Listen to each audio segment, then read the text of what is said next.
السلام عليكم ورحمة الله وبركاته. اللهم صل وسلم وبارك على سيدنا محمد وعلى آله وصحبه أجمعين. اليوم إن شاء الله نقدم لكم واحد الكيك أو الطورطة كتجي زوينة بزاف بدون كريمة. المقادير ديالها جد سهلة وموجودة في كل بيت، والطبقة الفوقانية اللي فيها راها لذيذة بزاف. كنتمنى إن شاء الله شاهدوا الفيديو الأخير، كنتمنى إن شاء الله ينال إعجابكم. بالصحة والراحة نخليكم مع المقادير وطريقة التحضير، وإلى وصفات قادمة إن شاء الله مع شيوة سفيان. بسم الله على بركه الله. غادي نبداو ان شاء الله بالمقادير. هنا عندي واحد 3 ديال الصفار ديال البيض، وضفت عليهم واحد البيضه كامله، واحد القبيصه ديال الملح حطيتها هنايا. غادي نضيف عليهم واحد السكر، واحد الكاس عفوا ديال السكر حبيبات او سنيده. غنضيف عليهم واحد الساشي ديال الفاني، ممكن السائله. صافي غادي نطربهم مزيان. هنايا غادي نطربوه مزيان، عطيوه وقته في الطراب هنا حتى غادي نبداو نطربوه حتى غادي يتبدل لينا اللون. لان كيف شفتوا انا حطيت 3 ديال صفار البيض مع واحد البيضه كامله والسكر.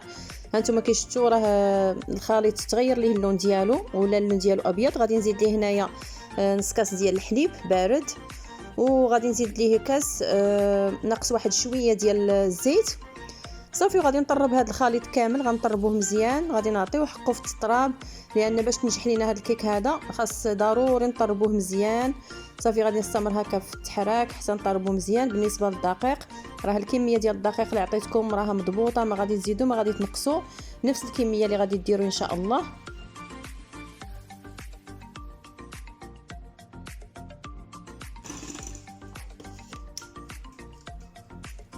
نضيف عليهم ياغورت، اللي بغى يضيف ياغورت طبيعي يضيفوا. انا ضفت دانون ديال الفاني. صافي ممكن ديال البنان كيف قلت لكم، او ممكن طبيعي.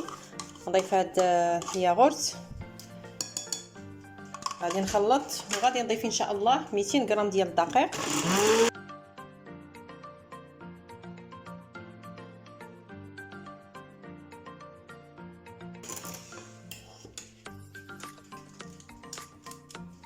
صافي هنا عندي 200 غرام ديال الدقيق الابيض او دقيق الحلويات فورس.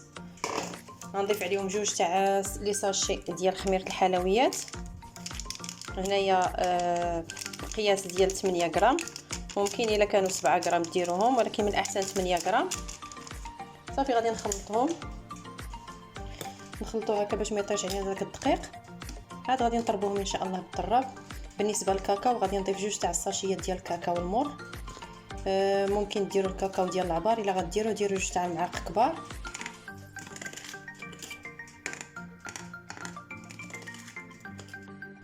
صافي هنايا غادي نخلط حتى كيندمج ليا داك الدقيق مع الخليط ديالنا. غادي نضيف واحد جوج تاع لي ساشي ديال الشوكولا السوداء. بغيتو تضيفوا ديال العبار ضيفوا جوج تاع المعالق كبار، وغادي كنخلط هكا باش ما يطيرش عليا داك الخليط. صافي وغادي نكمل ان شاء الله بالطراب. غادي تطربوه مزيان، طربوه حتى كيندمج لنا العناصر كامله. هذا الكيك هذا قد ما طربتوه قد ما كينجح لكم. صافي وغادي نحيدوا دوك الزوائد اللي كاينين مع الجناب، ضروري خصكم تحيدوهم وتعاودوا تطربوه باش يطرب لينا هكا الخليط مزيان. صافي ملي غادي نسالي ان شاء الله. انا دابا راني غبرت المول دائري، غبرته بالدقيق ودهنته بالزبده. بغيتو ديروا المول مربع ديروه، اولا على شكل قلب حتى هو كيجي زوين. انا درتو هكا بشكل دائري. صافي انا كنخلط مزيان، غادي نخلط حتى غادي تخلط ليا مزيان الخليط ديالي. هانتوما كي كتشوفوا راه ولا بحال الكريم. صافي كيف قلت لكم هنا انا وجدت هنايا المول ديالي من قبل. صافي الا بغيتو تخويو الخليط تاعكم هزوا شويه داك البول الفوق وكبوه باش كيجي لكم الكيك طالع وزوين. صافي انا غادي نديرو في الفرن اللي هو ديجا مسخن على درجه حراره 200. غادي نحط فيه المول ديالي، غادي نقص الحراره ل 180 وغادي نخليه حتى يطيب على خاطرو ان شاء الله. هنا عندي 3 ديال الصفار ديال البيض، دوك اللي كنت نقصت في الاول اللي كنت ديجا استعملت الصفار وخليت البياض ديالو. 3 ديال البياض. غادي نزيد لهم هنايا كاس لاروب ديال السكر، ولكن هذا ماشي الكاس ديال قياس العنبه، هذا الكاس ديال الشاي الصغير. صافي وغادي نضيف ليهم واحد الفاني وغادي نطرب مزيان. حاولوا تطربوا مزيان حتى كيولي لينا الخليط ديالنا على شكل كريمه.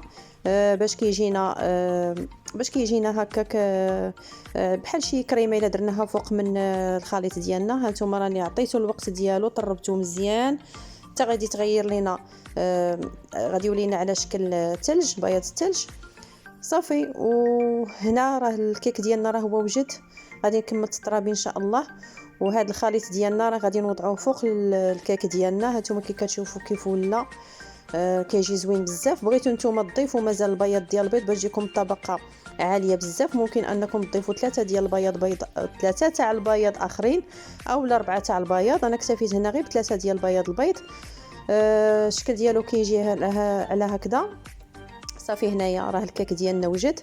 غادي نضيف ليه هذيك الطبقه اللي طلعت دابا بالباتور، غادي نضيفها هكا. شوف كي كيجي الشكل ديالها كريمي والمذاق ديالها كيجي لذيذ بزاف ملي كطيب. صافي غادي نضيفها هكا. غادي نقاد الوجه، ماشي ضروري ان الوجه يجي مقاد لينا، بالعكس خاصو يجي فيه هكا. ملي تحطوه على الوجه ديال الكيك حاولوا انكم ديروا ليه هكا خطوط دائريه باش كيعطينا واحد المنظر زوين ملي كطيب هاد الكيكه هادي.